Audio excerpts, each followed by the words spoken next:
Hello everybody, welcome to career study. मेरा नाम लखविंदर कौर है और मैं आपके लिए आज जो इम्पोर्टेंट न्यूज़ लेके आई हूँ। तो सबसे पहले हाइलाइट्स देख लेते हैं।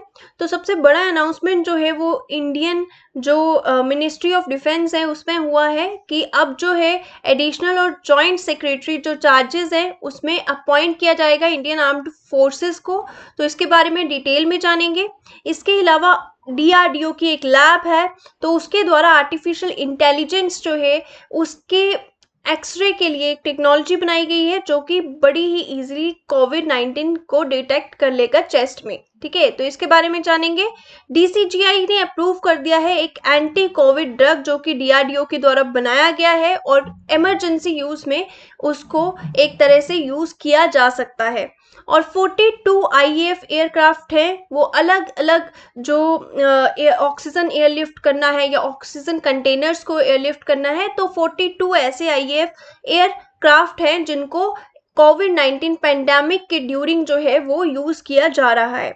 इसके अलावा फिफ्थ न्यूज अगर हम देखें तो एक इररिस्पॉन्सिबल जो नासा के द्वारा नोट किया गया है कि चाइना का जो रॉकेट है 5B, ठीक है, वो इररिस्पॉन्सिबल क्योंकि अनकंट्रोल्ड था। ठीक है, तो धरती पे उसके अवशेष जो हैं वो गिर गए हैं। तो देखेंगे कि कहाँ पे उसके अवशेष जो हैं वो गिरे हैं। तो जल्दी से स्टार्ट करते हैं पहली न्यूज़ के साथ। तो एक बड़ा अनाउंसमेंट जो है मिलिट्री ऑफ डिफेंस में हुआ है कि गवर्नमेंट के द्वारा जो है एडिशनल और जॉइंट सेक्रेटरीज के लिए जो है अब इंडियन आर्म फोर्सेस में जो ऑफिसर्स रैंक है तो उनको अपॉइंट किया जाएगा।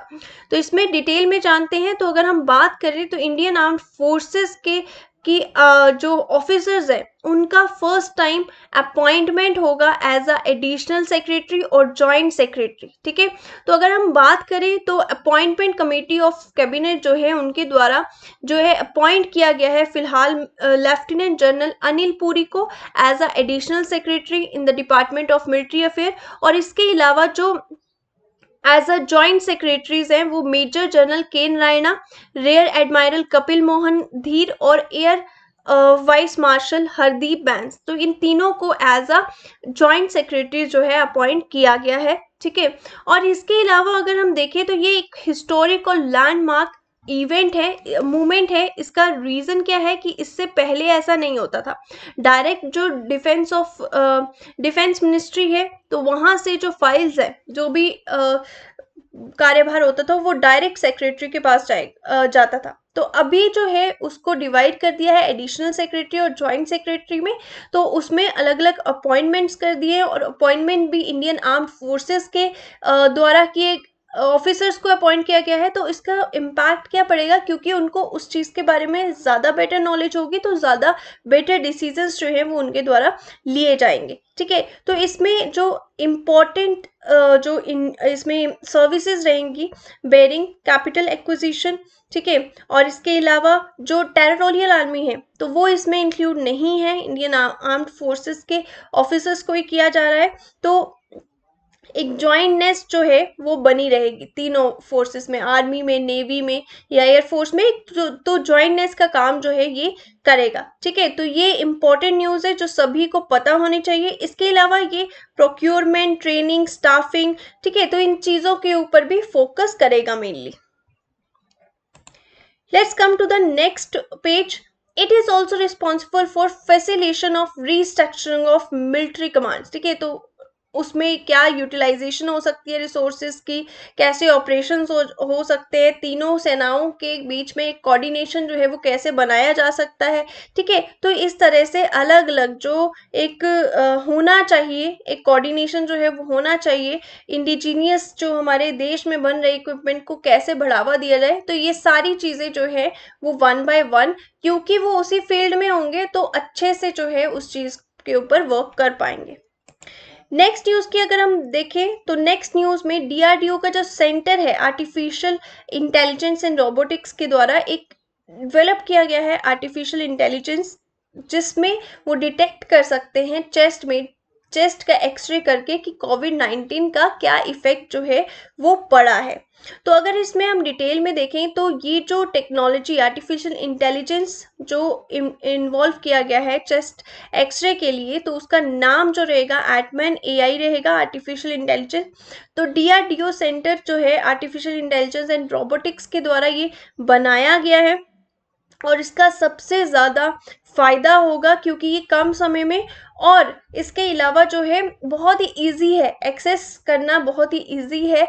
तो स्मॉल स्मॉल डिस्ट्रिक्ट्स में, स्मॉल हॉस्पिटल्स में, प्राइवेट हॉस्पिटल्स में इसको अच्छे से और बहुत ही कम समय में जो है लगाया जा सकता है। और इसके अलावा जो सिटी स्कैन है, पहले भी एक स्टडी के मुताबिक पता लगा है कि सिटी स्कैन जो है वो हानिकारक है बॉडी के लिए, ठीक है। तो उसको रिप्लेस करके अगर एक्सरे जो है कम टाइम में होने लगे, ठीक है, और आर्टिफिशियल इंटेलिजेंस से होने लगे, तो ये बहुत ही बड़ा इम्पैक्ट जो है वो रहेगा। सो ये जो टूल है ये एक्सेसिबल होगा कॉमन मैन के द्वारा भी, ठीक है। इसका इम्पैक्ट जो रहेगा और इसको जो टेस्ट किया गया है तो उसमें देखा गया है इसकी 96.73% जो है वो इसकी एक्यूरेसी है, ठीक है, जब इसको देखा गया है पॉजिटिव पेशेंट के ऊपर, ठीक है, ताकि जल्दी से जल्दी एक्सरे करके जो पेशेंट है, ठीक है, अगर उसमें ज़्यादा डिस्टर्बेंस लगती है एक्सरे में तो उसको जल्दी से जल्दी जो है हॉस्पिटलाइज किया जाए। नेक्स्ट न्यूज़ अगर हम देखें तो डीसीजीआई जो drug controller general of India है, तो उनके द्वारा एक एंटी कोविड ड्रग जो है डीआरडीओ के द्वारा बनाया गया है, तो उसको अप्रूव कर दिया गया है। तो अगर लैब की बात करें तो institute of nuclear medical and allied sciences के द्वारा जो ये डीआरडीओ की लैब है, तो इसके द्वारा इसको डेवलप किया गया है। अगर इसके रिजल्ट्स की बात करें तो एक पॉजिटिव रिजल्ट जो है वो हमें देखने को मिला है, ठीक है।